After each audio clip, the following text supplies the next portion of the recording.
Welcome to Rik and That Michelle Chick. I'm That Michelle Chick. I'm Rik. Hello. Hi.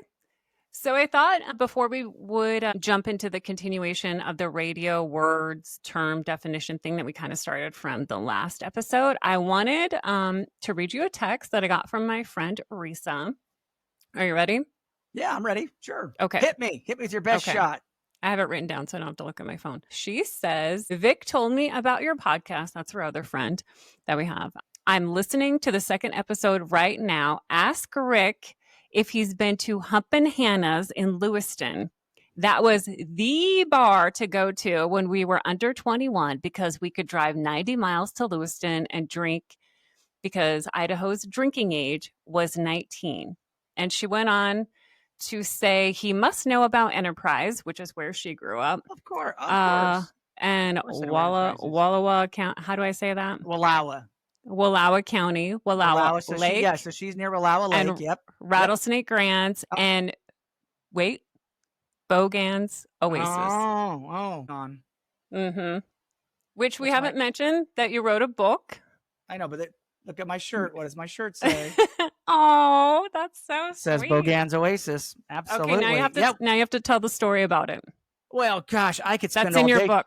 I know. I could talk all day about my childhood, but I don't know if we have that much time. Let's do the condensed version. Oh my goodness! I mean, you can tell it in detail. So it's funny is I'm from Clarkston, Washington, my hometown, and then when I was to make it really super quick, my mom had all 5 of us by the time she was 22. So 16, 17, 18, 19, 20, and I think 22 or something like that. So so I have 2 brothers and I have 2 sisters from my mom. I have a bunch of half siblings, of course, but anyway, so my dad and my there was a 13-year span between my dad. My dad was 33, my mom was 16.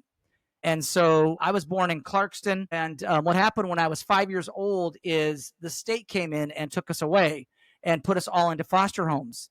So for the first year, we bounced around different foster homes in Clarkston and Lewiston, trying to find that perfect place. And then I ended up in Asotin, Washington with the Bonfields. And Vicky worked for the state. She was like a parole officer.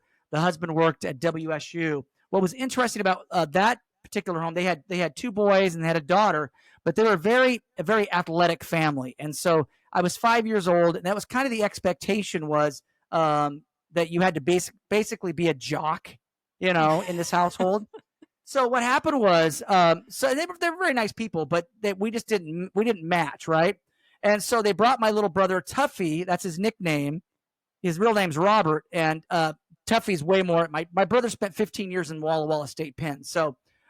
My brother's way more tougher, I guess. He's that's a whole nother story. We could spend. Yes, I could. Yes, it's all in the book. But yeah. So anyway, so I just felt. And imagine this being 5 years old, but I felt that they liked him better, because he fit more their profile. And I remember being in the kitchen, and Mrs. Bonfield, she goes, "You really don't like it here?" And I said, I don't, and she goes, well, let's take care of that. So she got in contact with the state, and the caseworker was Gail Fleming, was the gal. And again, we can say Rick's not my real name, So which we'll talk about. We should do a whole nother maybe next episode. We'll talk about radio names. When I say my real name, then it makes more sense, because when I tell these stories, it's like Rik, and it's like, but if I say my real name, then it just sounds. I always think that, the story is better, I guess. Mm-hmm. So my real name, and it's in the book. My real name's in the book. So Virgil is my real name, my real first name. So Mrs. Bonfield had said, Virgil, you really don't like it here. And I'm like, no, I really don't. So she contacted the state. Gail Fleming said, okay, we'll reach out and see if we can find him another home. And they reached out to the Bogans, which was Pearl and Russell Bogan, who ran Bogan's Oasis way back. They had owned it from 1948. All the way till I call them my dad. They're my mom and dad, but he had passed away in like 1982. So what happened was they contacted them. My foster mom, who became my foster mom, said, "Yeah, we're not interested in taking him in." And what happened was, because they had previous foster children who basically stole from them, abused them, hit them, ran away. So they told the state that they just were not interested in another child. And so But Gail said, hey, he's super cute, big brown eyes. And they go, you want to meet this little boy. So in the middle of the night, we went down to Bogans Oasis. So as your friend knows, it's 30 miles away from Asotin. So you got to go up the Asotin grade. Then you're on the flat top, the plains up there. Then you got to come down through Field Spring State Park all the way down the Rattlesnake grade. And we'll get to the Enterprise part. So you're literally like 6 miles away from the border of Oregon. And so you're right on the Grand Ronde River. Bogans Oasis was literally an oasis in the middle of highway. I think it's Highway 129. So semi trucks are going through, cars are going through. I mean, it's a highway, you know. And anyway, they took me to Bogans Oasis, and my mom tells it this way because I was too young. I don't really recall it. But she said I came in and I looked up at her, and I had an old cardboard box where it had been duct taped with all my belongings in it. Aww. And my foster mom looked down at me, and she said the first words out of my mouth were, "You just tell me what to do and I'll do it." Oh my goodness. And so my foster mom says, from that moment on, he's ours. And she wrapped her big arms around me and hugged me. Now, what's different about Bogans Oasis today, because it does still exist, but not with the same owners, is you lived in the restaurant. So the front half was the restaurant. I'm sure your friend knows this. The front half was the restaurant. And then the back half was the house. So literally, and so it was kind of cool when I was a kid growing up there, because you'd walk through these. Remember when you used to have those Western-looking wooden doors? Yeah, you know what I'm saying. You're probably swing doors. Swing doors, right? I remember. Yeah, but it was kind of a look at the time. Remember, it was kind of a look. You know what I'm saying? Yeah. Anyway, it's so funny that you literally could go from the diner into the living room. You know. And so the 2 bedrooms were in the back, and their youngest daughter, Kathy, was just going off to college. She was like 18, 19 at the time. So she had the back bedroom. They gave me the storage room up front. So it literally, the storage room, and it had a really cool blue light. I remember it. So anyway, I was their foster kid. And so I grew up in this restaurant, and they had horses, they had cattle. They had a ranch. Different things like that. So that experience, lots of chores. So, and the most amazing thing is I talk about it. The book is called From the River, Foster Kids Journey. And I talk about, sadly, what happened was then I got a few years after that, and it's in the book, I got shoved back into the system. So my real dad came back because he had never given up rights to us. Came back, took all of his kids back. And then we did about a year or so, about a year and a half. And then my dad started drinking again, and we lived in Lewiston and then Clarkston, and then it became a big mess again. And then we ended up getting adopted out. So I'm adopted, but the adoption did not go well for my siblings or me. We were put in we just were put in the wrong place, and it was an incredibly abusive experience. And so it was really weird going from this wonderful journey of being loved, you know, and then you're shoved into chaos. And my brain went, wait a minute, this is not love. This is abuse, you know, different things that happen. This is not right. It's not right. It's not right. So I'm a big advocate for foster kids. I think the system needs to be reformed. I do not believe that every foster parent has good intentions, and that is the fact of it all. So luckily, the most amazing thing happened with me, with Pearl and Russell, my mom, what I call my mom and dad, is they're from the Great Depression. So all their values, so my dad was in his 70s. I didn't realize later that my foster mom was in her 50s, but the state had deemed them too old to adopt me because they said, hey, when he comes up, we want him. And I did, but the state says, nope, you can't have him. And I know today it would be totally different. And so my foster dad sadly passed away in 1983 when I was about 12 or 13. And then my foster mom was there at the Bogans Oasis for about a year, and then she sold it to the Vales, and they came in, and then it was all restaurant, it was no longer, you know, half and half or whatever. So, and then, anyway, so it was kind of quite experience. I know we're going to get into this way down the road, but the trauma that happened with those adopted people really caused a lot of damage, even with my foster family, if that made sense. Right. And so we'll talk about that as that gets going. And if they have shown me in my lifetime, they've shown me nothing but love. I mean, insane. It's insane. I'll go away. It's so funny. I'll go away for 10 years. I won't see anybody for 10 years. And I show up and they're like, oh my gosh, where you been? We love you, you know? And then I did another 15 years where I didn't see anybody, you know? So I made a lot of, we'll talk about that. I made a lot of wrong decisions when I was younger in that situation. So anyway, grew up at the Grand Ron River, so we fished. I mean, we swam, all that. I went to a Soton Elementary, had to drive that grade every day of the school year. So we had, so that was quite the adventure. And there was some people there was other kids on the other ranches. So by law, Washington State had to come pick us up, even though we were like 6 miles away from the Oregon border. Now, your friend asked about, so on the other side, so you got the Rattlesnake, then you got the Bogans Oasis. You go up Buford Grade. So you have to go, you have the Rattlesnake, which is gnarly, and then you head up the other side, and guess where it takes you to? Enterprise, Oregon, where your friend's from. So there's Flora, Enterprise, and then, of course, one of my personal favorite places to go is Wallowa Lake. So beautiful country up there. Beautiful country up there. So anyway, you can check out my book. It's on Amazon. It's on audiobook on Spotify. I did not try to make any money off of it.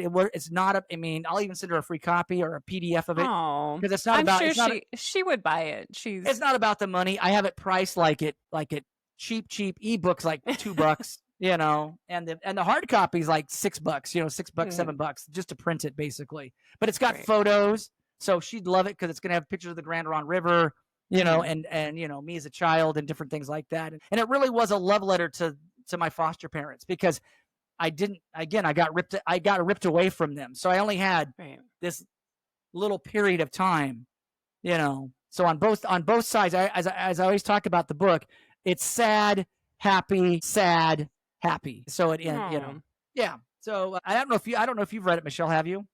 No, you're supposed to send me a signed autograph copy that says to my favorite former morning show co-host. You know, so the crazy thing about it, again, it wasn't about. It's not about making money, but it's hilarious getting a royalty check for like a couple bucks every month. So, and then I do go to events, you know, because I just did there was a couple weekends ago, Megan and I went to Anatone for a wedding. One of the Bogans got married. The grandson got married.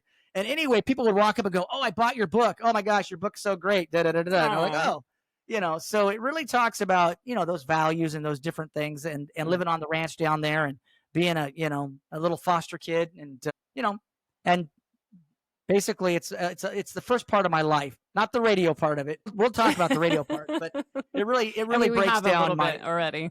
Yeah. So tell your friend hi, and I know exactly, you know, what she's talking about. And, you know, beautiful country over there. And anytime she wants to go get a milkshake or a hamburger at the Oasis, I am up for it. And Megan and I, because we went to that wedding. So, of course, we have to go all the way down to the Rattlesnake and get ourselves a hamburger and a milkshake or whatever. So, and then, you know, and the funny thing about it, really quick, in the book, I tried my first cigarette behind the gravel pit. Now, the gravel pit's still there, the DOT, so it's across the road, across the highway. There's this big, going down to the river, there's a big gravel pit. And my little childhood friend, Melanie, who lived at a different ranch, stole her mom's cigarettes because she was a hardcore smoker. And so we snuck behind the gravel pit, and that's where I had my very first cigarette, and I went, pit, and never had another cigarette. But Melanie is so funny. I got to see Melanie's sister, Tracy, at this wedding, and she goes, "Oh, my sister was so bad for you." You know, and then they talked about, you know, the awful things that her sister used to. We're the same age. Not that the older sister and I are not the same age, but the little sister is the same age. And so Melanie. Yeah, you name it. Melanie was right in the thick of it, causing problems. So didn't you kiss her? Oh, you know, it's so funny. I talk about it in the book. That I don't know. I have to assume she was my first kiss. You know what I'm saying? You know how everybody. So Michelle, do you know your first kiss? Yes. Okay. Yeah. For some reason, I was in high school though. I wasn't 5. Wow. Really? So, yeah. No. Yes. You didn't no. We got to stop. Yeah, we got to park right here. Mm-mm. So you didn't kiss anybody in junior high or even elementary school? No. Mm-mm. Interesting. No, remember I was bullied and like. No. So being Virgil, sadly, I did get bullied later on. So it was interesting. So in elementary school, I've never talked about this. In elementary school, I was one of those kids that the girls wanted to tackle and kiss on the playground. Because you've seen the photo. You go see the photo. You were really cute. Yeah, as a cute little kid. Adorable. Cute little kid. Right. Yeah. And so, and then going through junior high, which is the worst. We can talk about the junior high days. Yeah. But because I had moved from a Soton you totally become this different person, if that makes sense. So when I went to Yes. Asotin Elementary, I was in T-ball, I was in sports. I mean, all these things with the Bogans. I mean, this amazing childhood. You had the right clothes. They weren't rich. They weren't rich, but I'm saying I didn't. I was Right. You weren't going to school dirty or right. Oh you no, know. Mom would have none of that. Right. None of that. Dirty clothes or your hair all. So Melanie, I recall playing doctor with Melanie. I just don't know if she was ever the first kiss or anything like that. And Maybe it's the doctor I'm thinking of, but I thought when we were doing mornings together that you mentioned something about she was your first kiss. I have to. Maybe it's the doctor that I'm thinking of. I don't know. No, I have to assume. I mean, right? You have to make that assumption. But I mean, if she had a crush on you, then well, probably. I was probably the only boy around. I mean, we were on the down. No, so I mean, but no, I will. Man, if she ever hears this, she'll kill me. I did. Uh-oh. So anyway, she did get in trouble for playing doctor with somebody else. So I never got caught with her. So that's the good news of it all. But she ended up getting caught with like her cousin or somebody, doing that. And so I've got to make that assumption that it was Melanie. So, okay, but high school, we'll stick with that then. That's fascinating. So prom, now I got to ask the question. No, I mean, I only went to I think I only went to maybe one or two. I only went to homecoming once. Remember, I was bullied in high school and middle school. I hear what you're saying, but it's interesting. Now, I did go through a phase where so elementary school and junior high. I had probably a couple girlfriends in junior high. This one. This one girl, Angelique, was my sister's best friend, and she snuck into my room when I was 12, right before I 12 to 13. So, and so there was a big, heavy making out session there. So, but for some reason, then junior high, I didn't kiss anybody through high school, like nobody. So I went through, so I did go through this. And I don't know what happened. I suddenly just became shy, or I just didn't, I didn't make, these different things. So, yeah. Well, I was a big nerd, but I was a big nerd too. Or you turned good in high school. It was goody two shoe. I mean, because I was in this bad environment. I put up shields. You protect yourself. To protect yourself. Yes, definitely. So I went to church. I was the youth group president. I was the junior deacon. I mean, and then I was like, I didn't buy it, but I definitely was like, I'm a Bible, you know what I'm saying? Right. Bible thumping, Bible there, I've been down all the roads. I've been down all the paths that you can go on. And so it's kind of interesting that I look back, I'm like, what were you thinking? It's so funny is I had a friend, Shauna, many years ago. You can go on my Facebook page, and there's a picture of my senior prom date. And she came to me and she goes, Rick, I thought you were a nerd in high school. You talk about it. I was. And she goes, your date was drop dead gorgeous. And I said, well, thank you. And anyway, I said, yeah. And here's how I messed it up. Here's how I messed it up. So there was a girl that I wanted that went to my church, or was a daughter of somebody who went to my church, right? And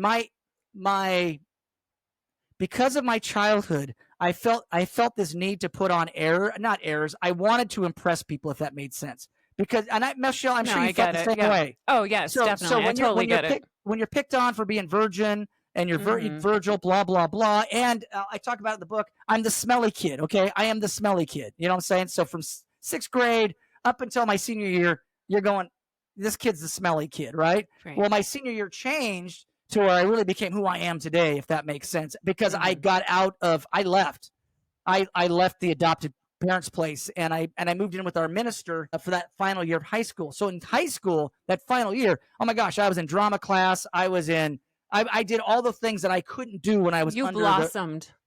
Just under that reign of, we talk about in the book, and not to keep going about it, but there was so funny was because I had gotten picked on so much, I in my mind said, well, this is who I want to go to prom with. You know what I'm saying? And I deserve, so stupid, so entitled, I deserve to go to prom with this girl. So I asked her out, and I said, hey, I'd love to take you to prom. And she goes, no. She goes, which I don't blame her. She's like, no, I don't want to go prom with you, but I'll go on a date with you. Oh. So she was she was incredible. She was way out of my league.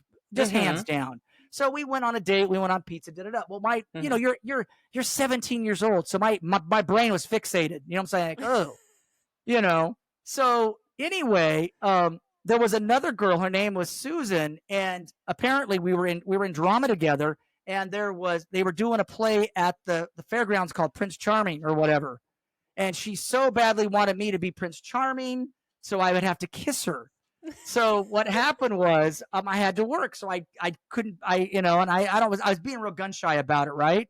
Anyway, she wanted me to kiss her. I never did. I look back like, you're just an idiot. So what happened was I needed a date for prom. And so they were doing a car wash for the drama club at the Payless Drug in Clarkston, and I'd circled the parking like 4 or 5 times in my piece of shit car, you know, getting the nerve up to ask Susan out to go to prom. And so then I finally saw her and I said, "Hey, Susan, can I talk to you?" She's like, "Oh yeah." She goes, "Hey, do you want to go to prom?" And she goes, unbeknownst to me, she liked me, you know what I'm saying? And I was like, "Oh," and she goes, "Yeah, I want to go to prom." And so anyway, we went to prom together, and man, all through the day, she dropped so many hints. You know, we even after the prom, we went down to the beach, you know what I'm saying? And she's on the hood of my car. She's dropping hints. And I'm like, "I'll take you home now." And she goes, "Okay." And then I dropped her off at the front door, you know, shook her hand. Like, you didn't hug her or kiss her? I think I meant to give her a hug, but you know, this poor, and you know, I mean, and then I saw her later, and she had eventually got a boyfriend, a great, you know, right? And I just a guy that was smart. Oh yeah, and he took the hints. And I'm like, are you just a, you know? Anyway, you should go find. I wish I could pop the picture up for you. I don't know how. I don't know if you can share it. Can you? Here, I think you can. We could share it on our. Hang on a second. Oh sure, I think we can. Says share. I bet you can. So let me go get Let's try it. So you can continue asking questions, but anyway, I was just still fascinated by the fact that you did not have that kiss until high school for me. But like, what do you remember? What year or? Yeah, it was freshman year, and it was at the high school back behind. No. So did he lean in or did you lean in? What's the deal? No, he did. Like again, I was a freshman in high school. Oh wow! Not. You know, again, I was bullied in middle school, high school, you name it. So, you know, you have like zero self-esteem. Yeah. Anyway, at that age. And then you add that to it. Can you let's see if I can share? It was Kyle Buck, I remember, at the high school, in between where the art room is in the back and the high school. So that was my first kiss. Let's see. Can we actually share a 15. Screen? Let me see. I'm gonna try to. We could test it out. Yeah, let's test it out. All right. Oh, look at that. Can you see? You can't see anything right now. I cannot. Interesting. But we can always put it up on our Facebook and Instagram. Okay. So we'll put anyway, it up you're gonna laugh when you see this picture, and then you're gonna go. Then you're gonna go. What an idiot. This guy. Well, we already know I'm an idiot, but that I was going to say I already say that multiple times now, right. Yeah. Well, so I went through this Bible thumping phase that was quite shocking, or you know, and totally. It's so funny. Totally not who I am today. Oh no. And the best compliment I got, and again, I'm not I believe anything is possible. Let's just put that. I'm not taking away from that. I'm just saying. And then I love the fact that somebody had said on my Facebook for the high school reunion, said, "Man, you politically are so different than you were in high school." You know, we don't have to discuss politics right now, but I took that as a big compliment, because I'm like, yeah, because if you would have known me in high school, Michelle, you probably would not have liked. I don't know. I just it was like I came from a really small town, right? You know, and an incredibly, I guess, judgmental town. I mean, that's kind of where I grew up too. So it's not really any different. Very cliquey. Yeah. Like if you didn't have money or weren't like a household name, then you got picked on and bullied and in Asotin County, there's like 5 black people. I mean, it's they're just, you know, or Hispanic people. We had the Nez Perce Indians, which are over there in Lapway, but they weren't in our school. You know what I'm saying? And so our class of 200, you know, you didn't have any ethnicity, and so people would make a lot of judgment. You know, or there was very few. You know, but they'd make a judgment that's call. How I went to school at Natchez. I think we had 2 African American kids. Right. I wonder. And the entire school, you know, from kindergarten to high school. Now, being raised by the Bogans, that the number one thing with them I talk about in the book is they did not care about religion. They did not care about politics. They damn well said, you're going to be a good person. That's it, plain and simple. You're going to be kind. You're going to open the door. We've talked about this quite a bit on the radio show. A woman never pays in the company of a gentleman. The man walks on the outside of the street. If there's a buffet line, your ass is at the end. Women and children first. No, all these things that were taught to me by my foster mom. And let your friend know, if you go to the Bogans Oasis, which is really awesome, if you go to the Bogans Oasis, it's now had a couple of owners now. But if you go for a milkshake, if you look on the wall, there's a picture of me. I think I'm 10 years old. So I'm part of. I'm just proud and honored to be part of that legacy. Yes. So, okay. We should probably move on. Too much of me. That was very much the long way when I said condense it down. But it's always the long way. But I hope it gives people an understanding of where I'm coming from, if that makes sense. So just for the fun of it, I sent you a couple pictures. Okay. We're talking about that you can share later on the social media. But if you look at your phone right now, you're going to see me as just get your reaction. There's me as the. Oh my gosh. I love the hair. The mullet is probably. She's cute adorable. Kid, right? Yes. Right. And there's my prom date. Is gorgeous. She is gorgeous. No, but gorgeous. You're looking at me like that's an idiot, right? Yeah, definitely. Now the good news, I look kind of sort of like I do in high school still. At least that's the good news. At least a little bit, right? That you do. Yeah, you definitely do. I do not. Older version of myself. Right. No, but I don't. But anyway, yeah. But see, when you see that prom date, you're like, he's an idiot. Right? Yeah, you were. See that, you're like, pretty good for a nerd, huh? Yeah. But I was too blind. I was like, oh, I was so arrogant and like, oh, she's not pretty enough or no, whatever, I would not have. We would not have been friends in high school then. Like if that's how you were, I would have steered completely that was clear of you, though. No, that was my insecurity. People did not think of me like that. So we're just being honest on this podcast. Yes. Oh, absolutely. I have been I've been humbled quite a bit. I mean, you didn't exert that in high school, is what I'm saying. Like you didn't. No. You know how like some of the jocks are. No. I was still in the nerd pack. Don't worry. No. I was again. My foster mom taught me, if you don't got anything nice to say, you don't say it. You keep your yap shut. You know what I'm saying? Yeah. So that's how I was. So even if I think something, I don't say it. I mean, in any situation, I just don't. Yeah. Number one, I don't think it's appropriate, if that makes sense. So even then, my mind was thinking, Susan's gorgeous, that she is. That just shows your immaturity at that age. Yes. Not to because I wanted to go in and impress my classmates. Yes, it wasn't about her looks. It was I wanted to impress my classmates because I was such a nerd, and I'm going to prom. You want to walk in with, you know what I'm saying? And the hilarity in hindsight, I did. You know what I'm saying? But you're so stupid. You're such a dumb kid that you don't realize, oh my gosh, look what you're an idiot. You know what I'm saying? You're an idiot. Well, I mean, that comes with the pressure of being a kid to fit in, be accepted. Yep. Like you want that feeling. You don't want to be the outsider, and you don't want to be looked at as the no kid does. Right. Because we all want to be accepted. And I think at the end of the day, that's really what it comes down to. So you wanted to walk in with somebody, go, it wasn't, again, it's all vanity. It's all vanity. And, but it's your hormones. You're young, right? You don't know any better. You're young and stupid. I will this is one of the stories I'm so ashamed to tell, but I will tell this before we go into the radio terms, is a girl and it's so funny. I'm just an idiot. So this girl in my youth group, her name was Lisa. And she was definitely not my type. But she asked me to, and she ended up being the first person I ever went to a dance with. Anyway, she asked me to go to the dance with her. And I was like, and I didn't want to tell her no. She was really nice. She was nice, but there was no way that we had anything in common. So I agreed to go to the dance. So we ended up at the Lewis Clark Hotel in downtown Lewiston. And so we're out there. It's my first dance ever. I think I was a sophomore in high school. So what happened was, and I think she was a freshman, she went to go to the ladies' room, and the jocks came up to me, and they go, "Hey, Virgil, great to see you at the dance, da-da-da-da." And me thinking, trying to be cool, I go, Well, wait till you see my date.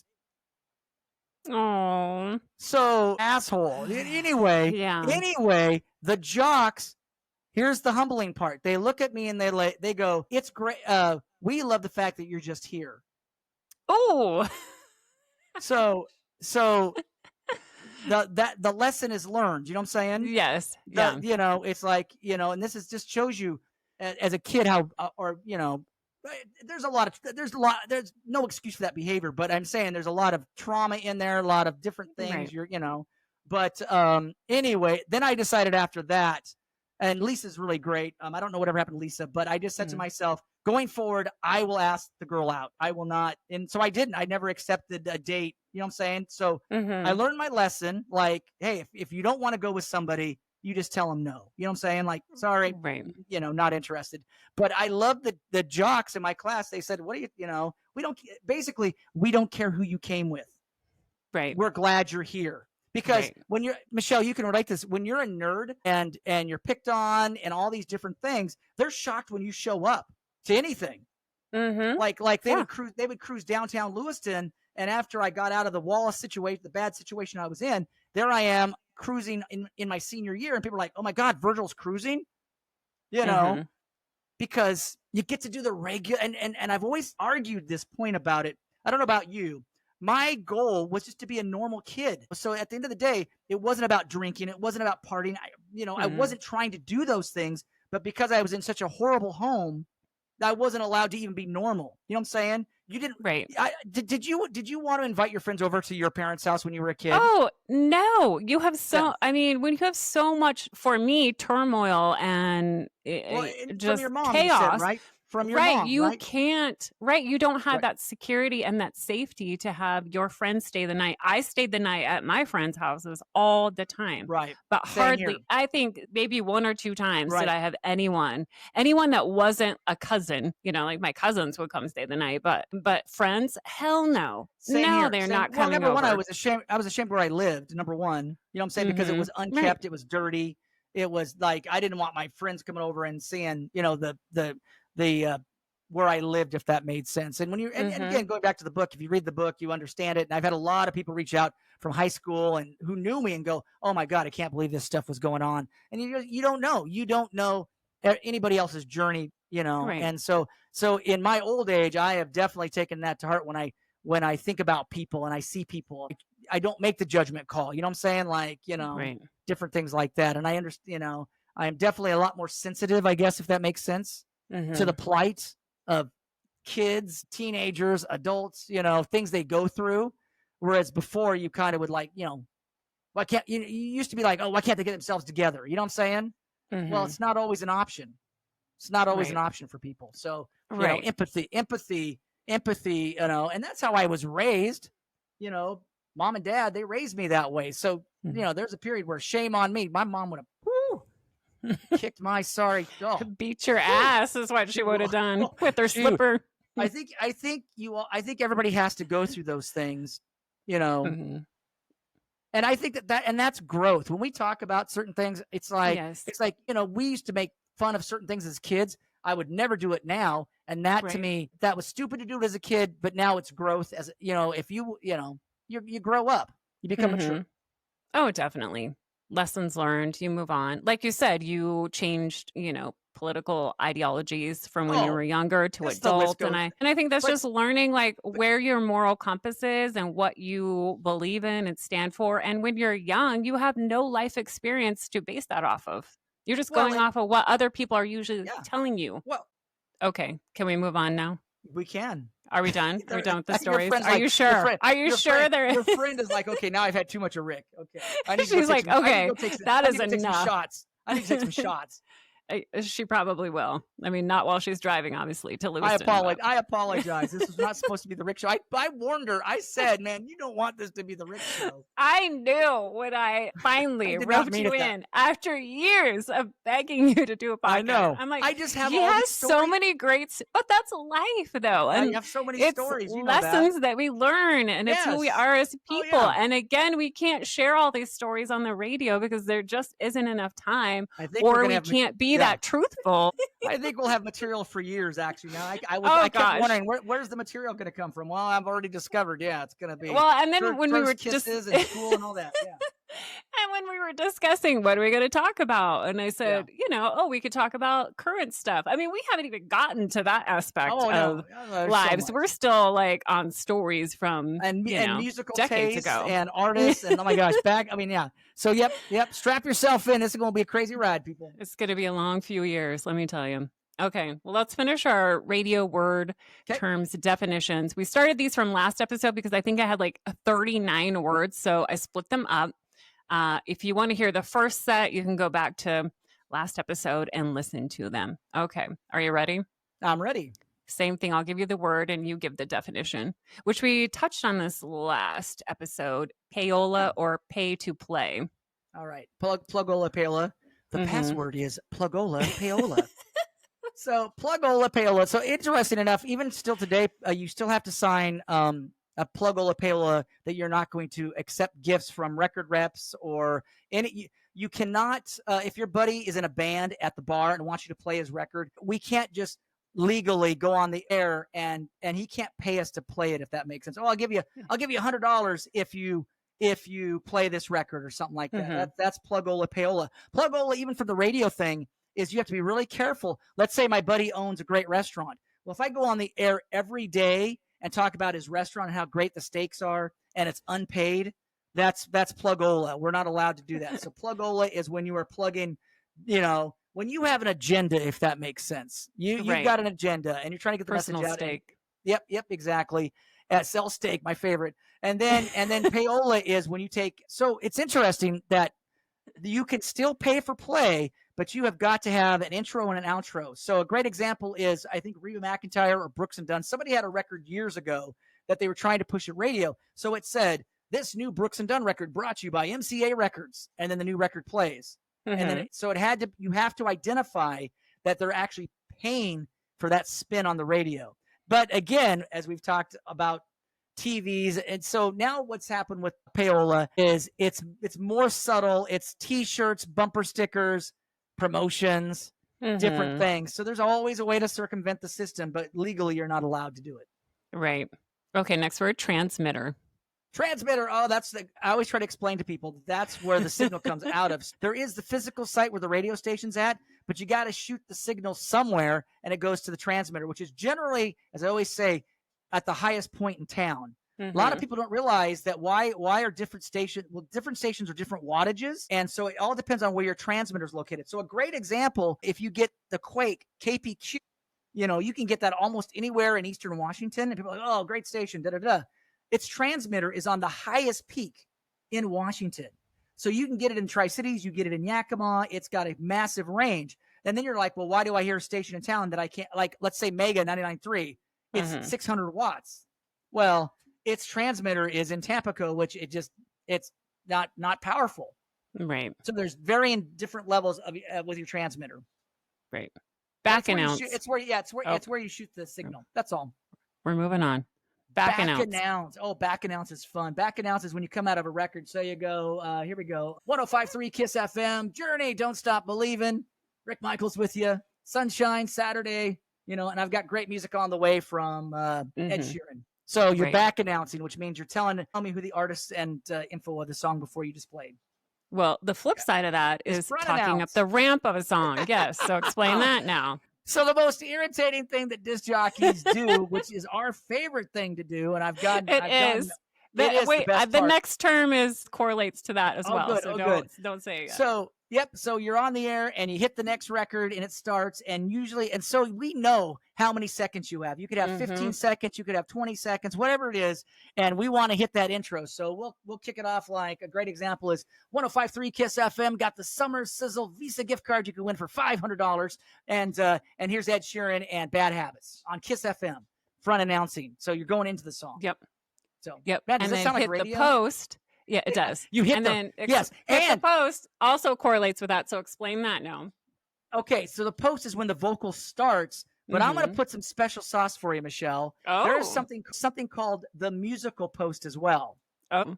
So there's that you can hit the oohs and ahs, right? Mhm, Not just mhm. the vocal, right? Not just the Oh, vocals. yes, songs that have But then that you kind of also stuff. have oohs and ahs that you could Yes, walk yes. up to, and Mhm, also you have a drum beat or some kind of a shift in the song, which is called the mhm. musical post that you could hit. So there's so many different things. Also, in between the oohs and ahs, you can talk. If you can time it out, you know what I'm saying? So when the guy goes ooh, you say something, to hit the post.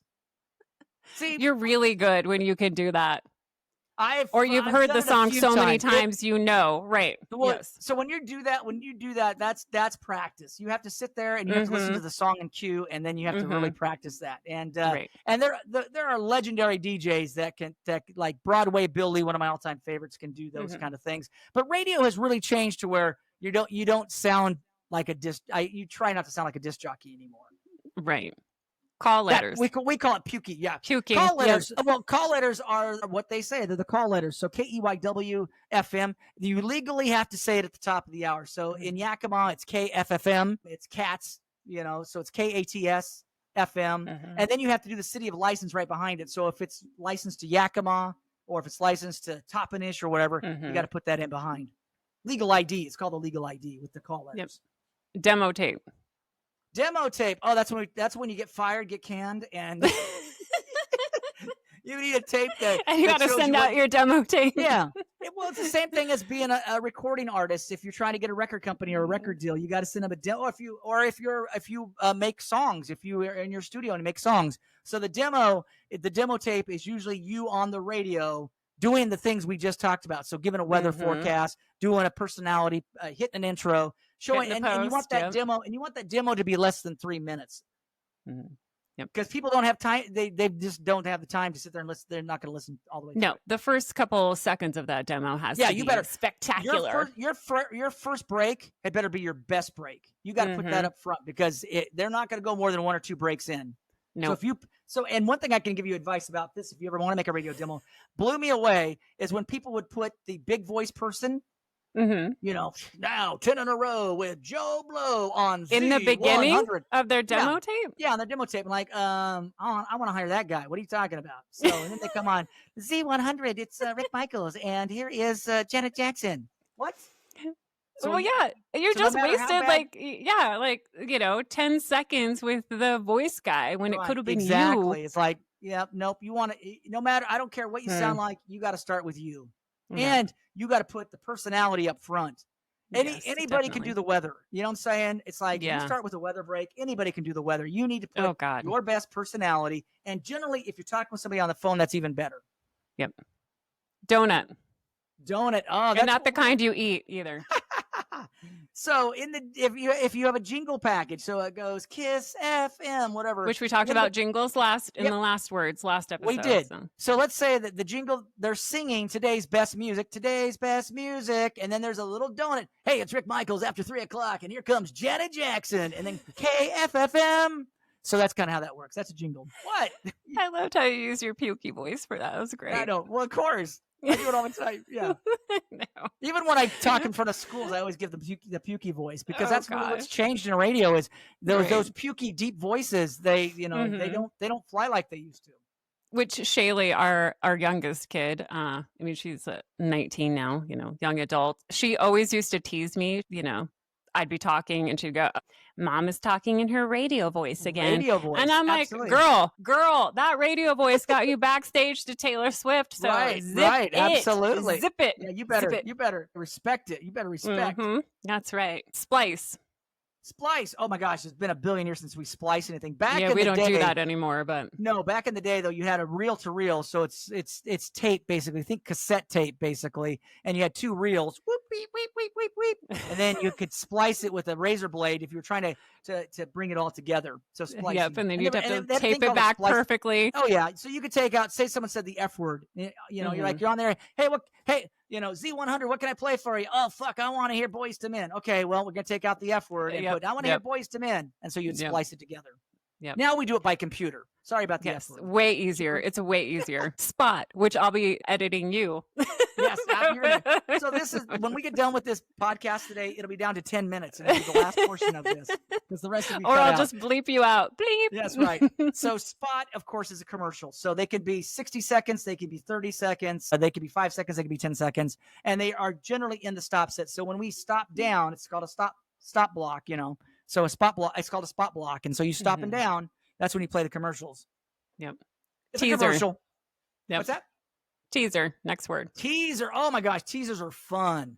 Okay, so Casey Kasem was the king of the tease. You know what I'm saying? So he would go, this band had a #1 hit in 1970, can you name it? It had to do with Strawberry Alarm Clock. I love your Casey Kasem voice. I loved Casey Kasem. I loved him. Grew up on Casey, but he'd always give me. Now, the cool thing about this, and here's the skill, that the tease is a skill set because it is. The payoff is nowhere near as exciting as the tease.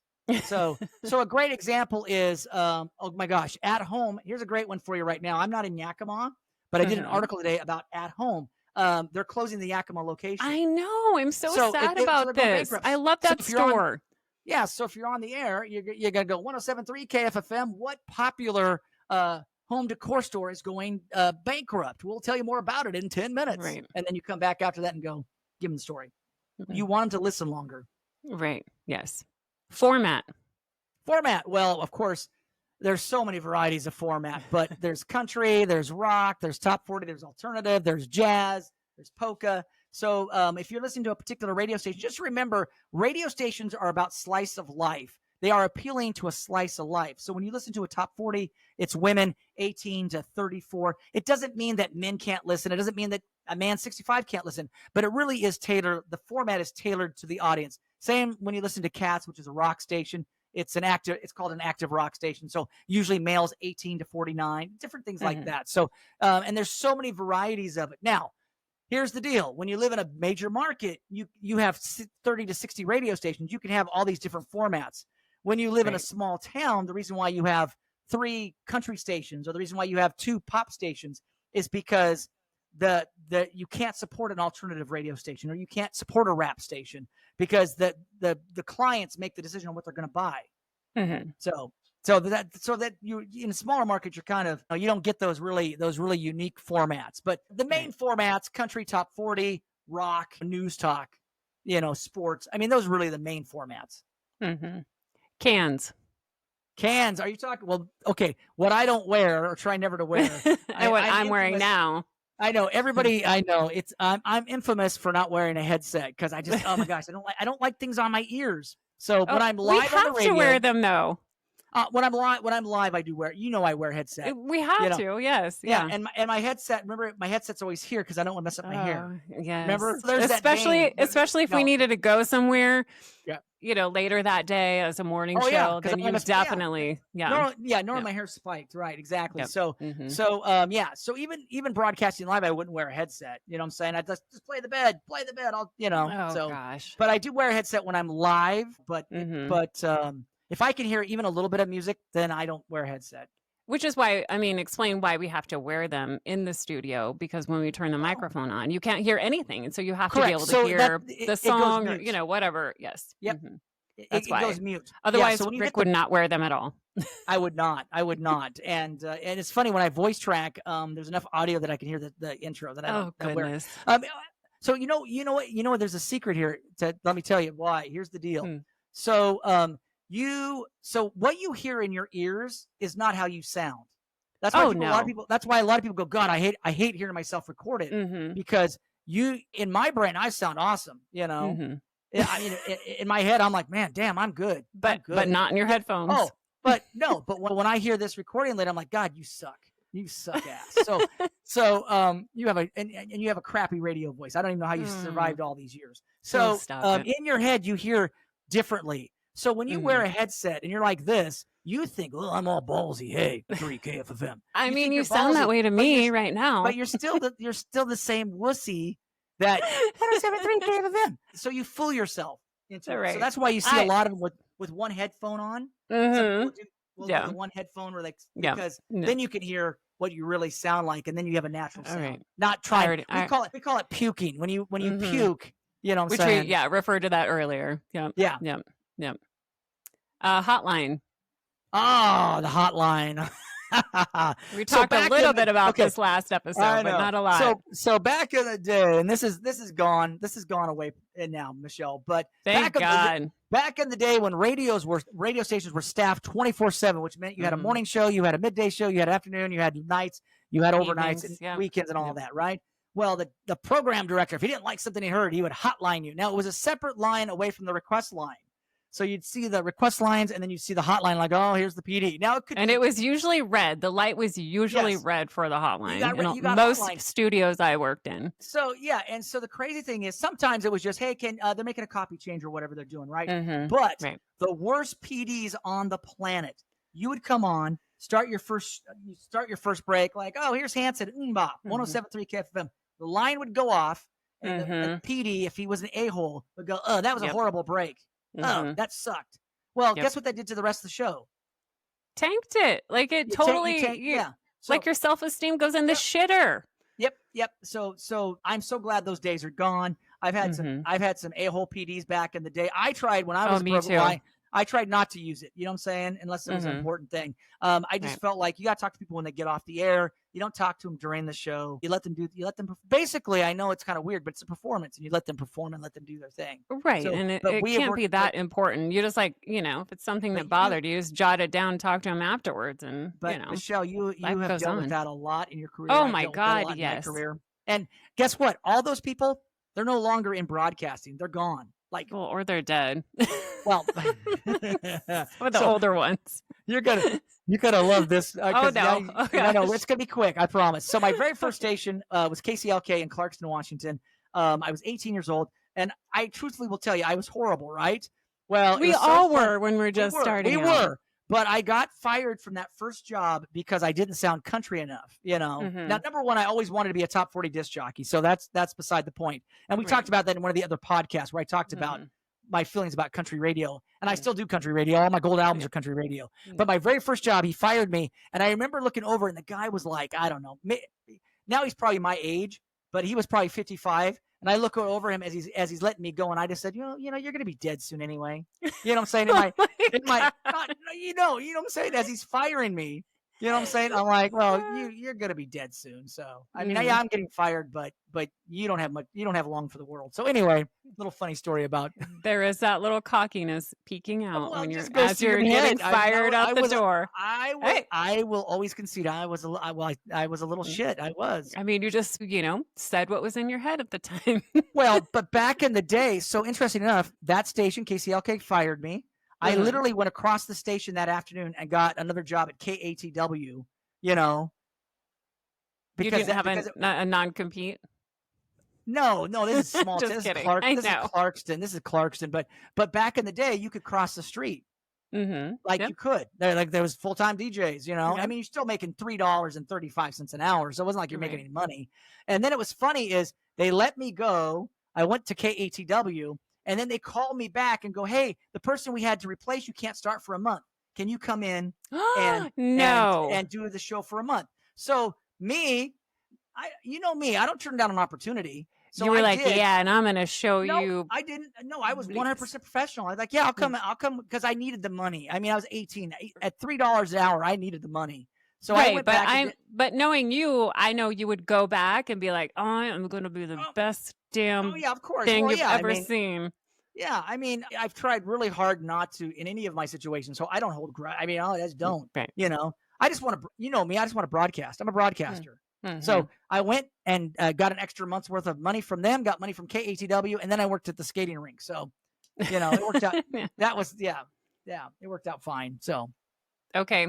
Ratings / a book / a ratings period. They all kind of go together. So just ratings used to be owned by Arbitron, and so that may be a name that's familiar to people. But now they got bought out by Nielsen. So back in the day, in markets like Yakima and Tri-Cities and Wenatchee and even small markets, they had ratings, and you lived and we joke about it, but you lived and died by the ratings. And if you were ever curious why your favorite DJ was suddenly not there, well, that meant ratings came out, and that meant that they would say you're number one or you're dead last. Now, sometimes you could go a couple years with bad ratings. Sometimes you could go one book with bad ratings, and you'd be out. So it really varied by who you were working for and all that.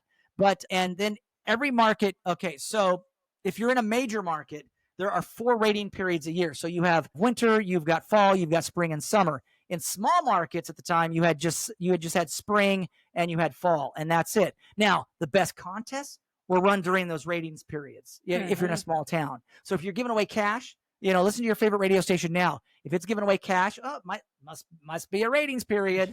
And so you basically tried. I mean, it's so funny. We talk about plug ola payola. You really tried to bribe the listener during the ratings period. We're buying them. And then for the most part, back in the day, you weren't allowed to take vacation, and it's 12 weeks. So that rating period in the spring and fall was 12 weeks.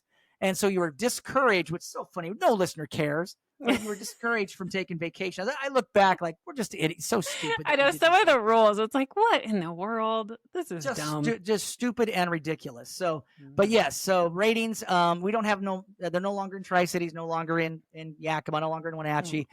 Boise still has them. Big cities. So big cities are interesting. So Seattle has what they call people meters. So you get a little box or a little thing that you hook to your belt, So that keeps track of what you're listening to, because the interesting thing about ratings is it used to come in a book. And so you had to keep track of your listening all week long. Well, guess what people did? They didn't write down anything for an entire week. And then they go, I got to return that ratings book. Right. And then they would scribble in the book. And so if you were a heritage radio station like 107, you'd be number 1 just because of name. And the little station that you like really listened to didn't get jack crap. You know what I'm saying? And so when PPM came along in the bigger markets, the number 1 station like Cube FM dived to like dead last. But because it had such name recognition, they always thought they were listening to Cube. Right. And then the minute that those PPM came in, they plummeted to like, and they bye, you know what I'm saying? And then you're like, what? And then you're like, what's this soft AC doing number 1? Because the real ratings showed that you guys, people are listening to it. They weren't listening to it. So yeah, so ratings are fun. On one hand, I don't miss them. On the other hand, I'm like, well, it would be nice to know. Think of it as a report card card for radio. Right. It's nice to win. It's nice to win and sucks to lose. Yes, we've been on both sides of that coin. Day in, day out. But the bull was on the winning side, so we're going to toot that horn. Yes, we were. Air check. Air check. This is fun. This is when the program director or the operations manager sits down and listens to we talked about demo tapes earlier. Yeah. So usually in the background, you're recording your show. So the breaks in between, when you're doing the intros and stuff that we already walked through, then you have to walk yourself to the program director's office, and then he sits and listens to each break and goes with you while you're there. Yeah. Yeah. Oh, yeah. You have to sit there, and he's going to go, let me take a listen to it. Now, it was so funny. Many years ago when I worked at KATW, Tracy Mitchell had my air check. We spent, on one break, 45 minutes to an hour, and he goes, and he popped, and then he got done with it and goes, okay. He goes, I think that's enough for today, Rick. My God. So, yeah. Even though I have been humbled. I mean, I taught, do not think that I do not think I am, the greatest thing. I have been humbled multiple times in my life. I would have walked out of there crying. I probably would have not gone back to work. It's harsh, it is. Yeah. So I don't know if you were lucky. I don't know if it happened to you, but when I first got started in radio, and I do talk about this a lot. I was told I didn't have a voice, that I wasn't going to make it because everybody had deep voices at the time when I got started. And that was probably the only prerequisite. And so they're like, yeah, I'm sure for your you do a soft delivery. Yes. Or can. And I'm sure people said, well, you're never going to make it because you talk too soft. Oh, yes. It was horrible. And plus, like you, I started out very young, 16 years old. And so no matter how good you got or tried to get yourself to be, you were always the kid at the radio station that no matter, even if you sounded, pretty damn polished for, only doing overnights for like a couple of years. Like they still would not give you that credit just because, their seniority. You got started when you're 16. Right. Take the trauma we talked about earlier. And then now you're going into a meeting where you get the crap kicked out of you. Yes. It's not a fun experience. Now, hey man, if you're, but even, I will say this, even Ryan Seacrest has bosses, you know what I'm saying, that critique, and it sucks. And then again, of course, we're always like, it's like, well, why don't you get in there and do it? Well, I can't do it. Board op. Board Op. Oh gosh, that's the guy that's basically at the home base. He's in the studio. He's an unsung hero in our trade. So when you're listening to a sports broadcast, when you're listening to a live broadcast, usually there's a guy at the board, girl. basically, or a girl running the board. But you never hear from them. You never see them. If I'm doing a live broadcast at Walker's Furniture, they're usually who I'm sending the breaks to. Show prep. Show prep. Okay, so there's Oh gosh, can I break the illusion? I don't know. Should I? Should I break the illusion? I mean, that's what we're here for, to discuss real. So there real are stuff. services there are services that you have in radio, like Sheet Happens, the complete sheet. It has birthdays on it. It has topic ideas. It's got different things on it. One of the big ones I love breaking. I don't know if I love it. I shouldn't destroy the illusion of radio, but when you listen to a Brooke fourth and wall Jeffrey, or whatever it's called. right. When you listen to a Brooke and Jeffrey and they're doing second date updates and different things, and they're doing War of the Roses, whatever they're doing, it's all planned. It's all canned. It's a prep service. These it's actors and actresses. Yep. Exactly. And people are like, "Oh my God, did you listen to Brooke and Jeffrey this morning? I can't believe that guy, crapped his pants during the first date." Well, they're all given scripts. You know what I'm saying? And it's a prep service. It's a prep service.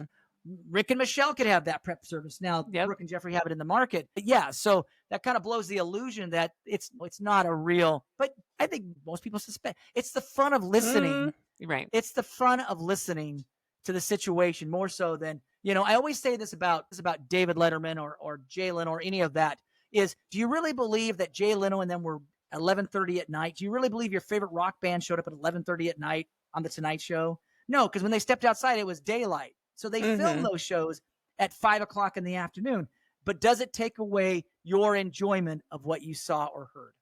No, I mean, and it's kind of the same with reality TV. Like, it's my God, I don't. It's not real reality. It's all scripted too. The producers, yes, are purposely, either stirring stuff up or it is still scripted. It's not real reality. Now, our stories, of course, and the good news is show prep might give you an idea. They might say, prom dates, right? We talked about prom earlier. Well, then I would bring the story about Susan out, and that's my own personal story. And so that is real. Yes. The stories are real. The topic comes to us through probably show prep. Yep. Okay. And then we modify it for our needs. Right. We make it personal, or we try to.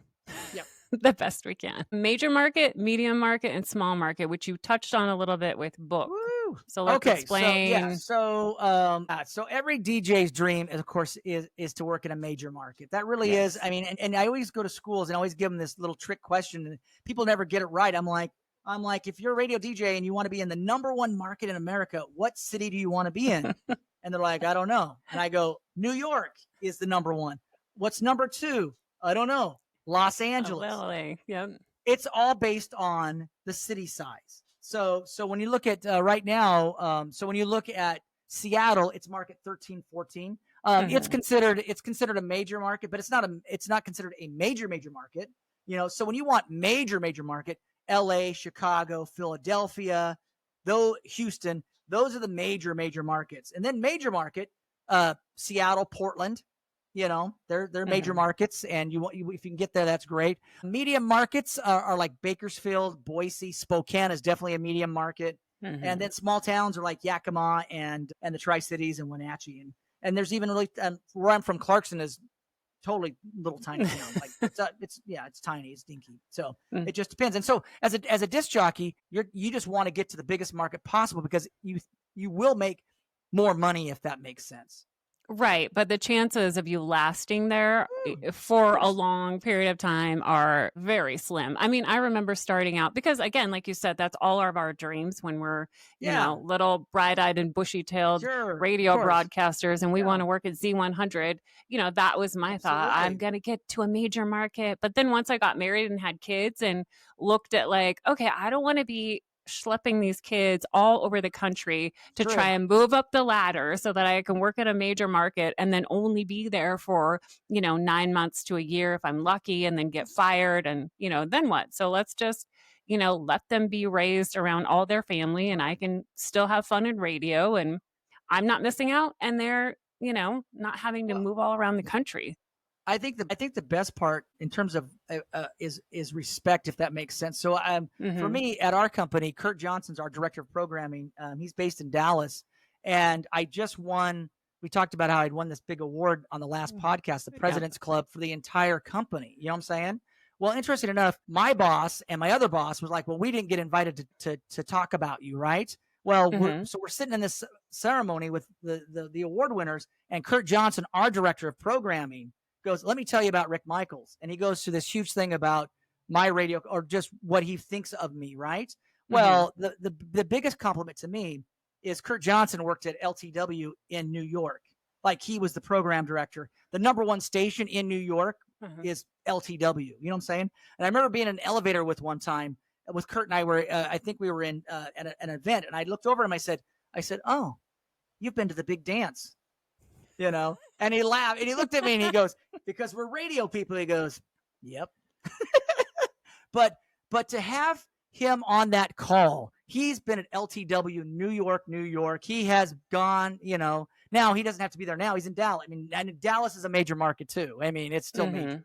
So to have him say great things about me in Tri-Cities, Washington, you know, that you realize that you can be a good air talent or a good broadcaster in any market. Yes. You know, but when we first got started, it was all about that hierarchy of da-da-da-da-da-da. And for me, I always looked at it like, you know, I always felt like, and I'm sure maybe you feel the same way, if I really wanted to go to New York or LA, I probably, you know me, I probably could have, I would have done it. Oh, you would have got there. Yeah. So once I got to Seattle, in the late 90s, I said, okay, I did it. I was on KMPS in Seattle, and it was great. It was a great experience. And then I realized, well, now I can, in my mind, I can work anywhere because I have been in a major market. Right. So, and that's how I look at it. It's like, oh, so it's like I've been there. And then you discover that, guess what? In major markets, they still pay shit wages. So you can make, so it's interesting because I make more money in Tri-Cities, Washington than, if you're not, okay, morning people in major markets make money. Oh, definitely. But your midday But you got to people, be good. Yeah. And you got to be good. Great example, Ryan Seacrest, you know, LA. And you got to bring the ratings. Yep. Elvis Duran in New York. Exactly. Yep. Howard Stern. So like, it's like the morning people in those markets make great money. But I will tell you this, interesting enough, I have a friend who's in Phoenix, Arizona, and she got offered the morning show job, and she called me out of the blue, and this is market 15, and she goes, I don't know what to do. They offered me $60,000. They offered me $60,000. And this is Phoenix, market 15. And she goes, but if, and I said, well, and then they came back with 45,000. So I think the good news, I mean, I said, take the job no matter what. You're not going to get a major market. I mean, she did, but I don't know what now. She's been there years. She's renewed her contract. I'm sure she's doing great, but I have been approached multiple times, and I know, you know, when you're sitting going, hey, 60,000 in Tri-Cities or Yakima, that's a pretty good wage. That's a great wage in a small town, right. But that don't get you anywhere in Phoenix, Arizona. It doesn't get you anywhere in California. And it isn't about the money. It's about, you got to survive. So yes, there you go. So those are the difference. Yeah. So, you know, and again, you can have somebody, I know somebody in a small market who's making $200,000 as a morning DJ in Montana. Nice. No, who do I have to kill?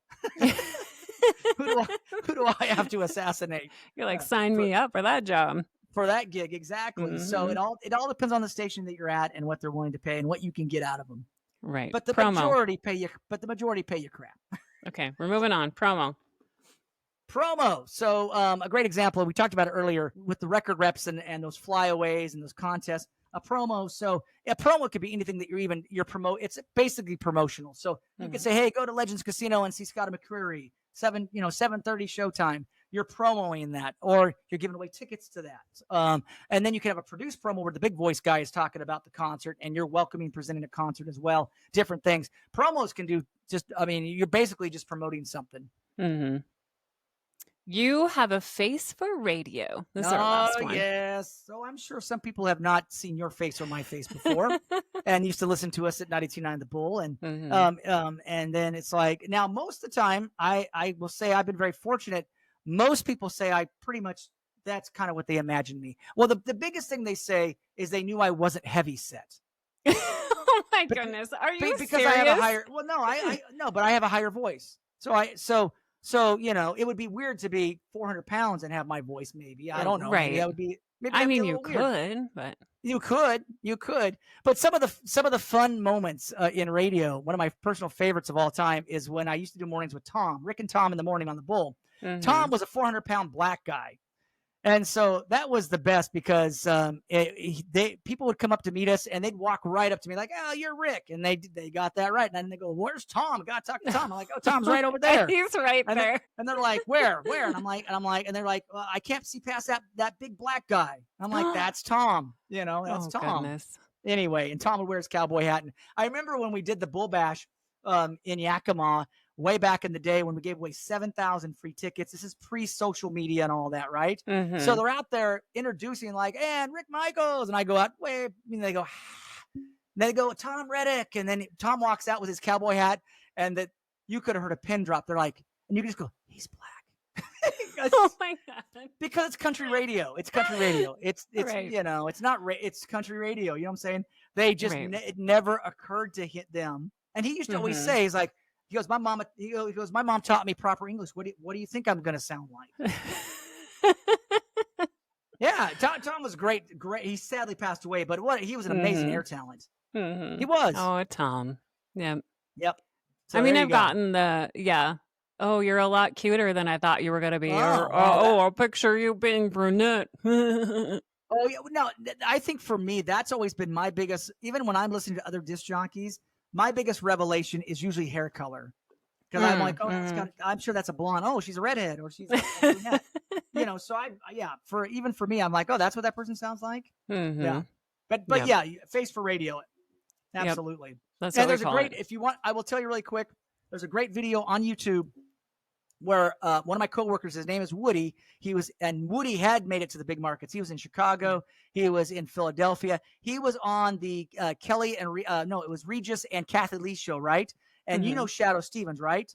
Yeah. You know, so Shadow Stevens, the big mullet, and Shadow Stevens, the new Hollywood Squares, you know, this big, massive, deep voice. So they're interviewing Shadow Stevens, and he's in his chair, you know, because he's good, you know, good looking, looks like Fabio, right? Right. And then Woody and Welch are in the crowd, and Regis goes, "Well, we have a couple other disc jockeys in the crowd, you know, and they're from Philadelphia. They were on Eagle, whatever. They were on the Rocks, you know, whatever. They're on the station, right?" And they pan to Woody and Welch, and Woody's got these, what is it, bottle cap glasses, you know what I'm saying? And he's overweight, and they go, "Well," and Regis goes, "Yeah, definitely faces for radio over there." But you get that just that Ryan Seacrest or Shadow Stevens, they're an anomaly, and they're an anomaly in our business, right? Right. When you're good looking in radio. Basically, you would be on TV if you were good looking. That's kind of the jab. Absolutely. That's the same with Ryan Seacrest. Absolutely. That's why Ryan Seacrest was on Star in Los Angeles. He was in Atlanta on that station. Then he was in LA on Star, and that's how he got the American out. But he's a radio. I mean, he is a radio DJ. He just happened to be a good-looking DJ. one. Good-looking DJ. Right. Well, I think we have gone a long time. Just did we kill it? Did we beat that dead horse? I'm sure you can cut out the first 30 minutes of Rick's story no, we won't do that. But yeah, I have other stuff planned that we didn't even get to this episode, so we'll have to save it for next episode. But yeah, I think we can wrap up episode number 3. I can't believe this is our 3rd one that you've stuck it out this long with me. I can't either. And again, I promise you, next episode will be all Michele eccentric. Oh, and stop! I will stay here and just go zip it good, Rick. Your stories are fabulous. But before we go, I do want to thank Amber. She's my cousin, by the way. But she sent us a Facebook message saying, "You guys are hilarious. Keep them coming. Y'all got contacts. Get some interviews." So she wants us to try and do some interviews. Which, you know, I was thinking. So hopefully at some point we can move on to that. Drop, but we do know some folks, and you know some folks. We could get you know some. We also know some artists. We do, yeah. So hopefully once we move into that phase of this if we last that long, you know, people keep listening to us, then yeah, we'll definitely do that. And we do have a Facebook and Instagram page, and I will post those photos of your prom date, Rick, so that everyone can see them. So yeah, and listen to us wherever you listen to podcasts. And thanks for listening to Rick and That Michele Chick.